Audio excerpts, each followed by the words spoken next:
Good afternoon. My name is David Smith. Can you tell me your full name, please? Hi, good afternoon. My name's Chloe Cheng. Thank you. In this first part, I'd like to ask you some questions about yourself. Let's start with the topic of hometown. Where is your hometown? Well, I was born and raised right here in Hong Kong. Specifically, I live in Sham Shui Po, which is one of the older, slightly grittier neighborhoods on the Kowloon side. It's absolutely packed with street markets and has this amazing working class history to it. What do you like most about it? I'd have to say the raw authenticity. Hong Kong can feel incredibly corporate and shiny, but my neighborhood has held onto its roots. You've got these tiny family-run shops that have been there for generations, sitting right next to new hipster cafes. It's got a lot of character. Would you say it's a good place for young people to live? Yes and no. In terms of convenience, absolutely, it's brilliant because everything is right on your doorstep. But housing is a real issue. The apartments tend to be pretty tiny and a bit run down. So if you're a young professional wanting a lot of space or modern amenities, it might feel a bit suffocating. Let's move on to another topic. What kinds of apps do you use most frequently? Oh, honestly, I'd be completely lost without my digital wallet and transit apps. Because life moves at such a crazy pace here, I'm constantly tapping my phone to pay for everything. From my morning coffee to hopping on the MTR, they're basically essential for survival at this point. Is there an app you used to use a lot but don't use anymore? Actually, yeah. I used to be obsessed with this calorie counting app a while back. But to be frank, logging every single thing I ate became a massive chore and just ruined the joy of food. So I ended up deleting it and never looked back. Do you think apps make our lives easier or more complicated? It's a bit of a double-edged sword, isn't it? On one hand, they sort out so much daily life admin, like banking or ordering groceries in 2 clicks. But on the flip side, we're constantly glued to our screens. It's like you can never truly switch off because of the endless notifications. Now, I'd like to ask you about public transport. How often do you travel by public transport? Oh, literally every single day.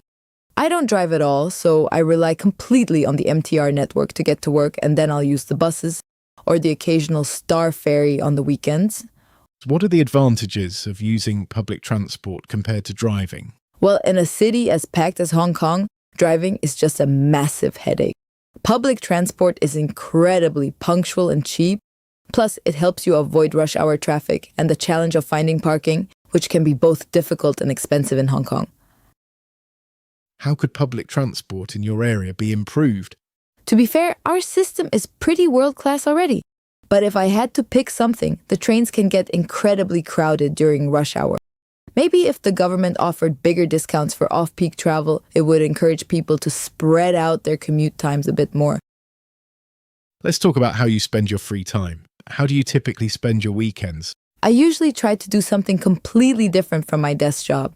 Saturdays are mostly for getting outdoors, heading out for a trail run or a hike in the country parks to get some fresh air. Then Sundays are much more laid back, usually just a massive dim sum lunch with the family. Do you prefer planning your weekends or just seeing what happens? Definitely the latter. My whole work week is scheduled down to the minute. So when Saturday rolls around, I just want to play things by ear. It's much more relaxing when you don't have a set agenda. How important is it to have a clear distinction between the work week and the weekend? I think it's vital, especially with the grueling work culture we have here. If you don't maintain clear boundaries, work-related stress can easily spill over into your personal life and eventually lead to burnout. Now, I'm going to give you a topic, and I'd like you to talk about it for 1 to 2 minutes. Before you talk, you'll have 1 minute to think about what you're going to say, and you can make some notes if you wish. Here is your cue card.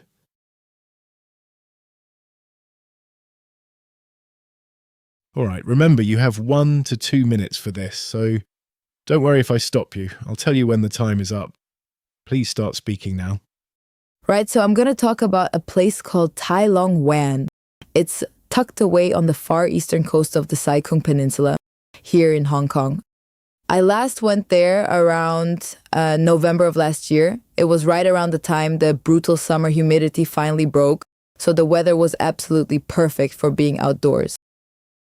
To actually get there, my friends and I had to do a fairly demanding hike through the hills. But it was totally worth it because you end up at these 4 gorgeous, secluded beaches. Once we arrived, we basically just spent the whole afternoon disconnecting from the world. We hung out on the white sand, waded in the water, and later on, we grabbed some amazing fresh seafood at a tiny village cafe nearby. We just stayed until dusk, sitting on the sand and watching the sky change colors. What makes it so incredibly beautiful to me is how much it catches you off guard. When people think of Hong Kong, they always picture neon lights, packed streets, and massive skyscrapers. But Tai Long Wan completely flips that stereotype on its head. It's just this wild expanse of pristine sand, crystal clear turquoise water, and huge green hills rolling into the ocean. There are no cars, no high-rises, and no city noise at all. It just has this peaceful, untouched vibe that feels light years away from the usual frantic pace of the city. That pure, natural contrast is exactly why it stands out to me as such a stunning place.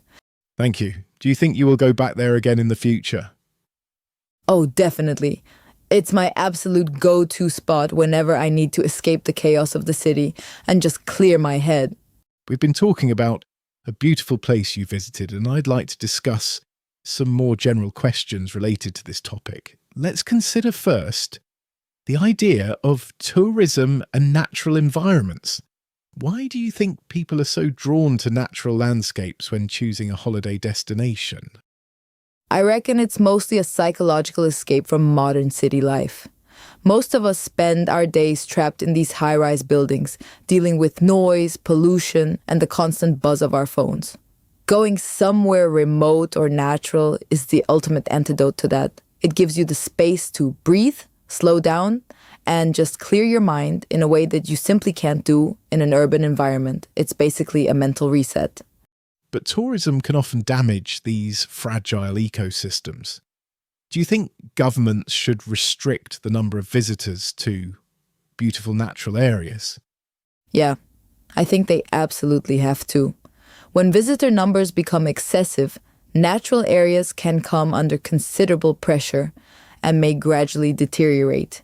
You get litter everywhere, trails get eroded, and it messes with the local wildlife. Putting a cap on visitor numbers or using a booking system like they do in a lot of national parks now just makes sense. It protects the environment and actually makes the experience better for the tourists anyway, because no one wants to visit a nature reserve that feels like a crowded shopping mall. How has technology changed the way people travel? It's completely transformed it, honestly, mostly by stripping out all the traditional hassle. Nowadays, we rely so heavily on things like navigation apps, mobile payments, and instant online booking. It just removes so much of the friction.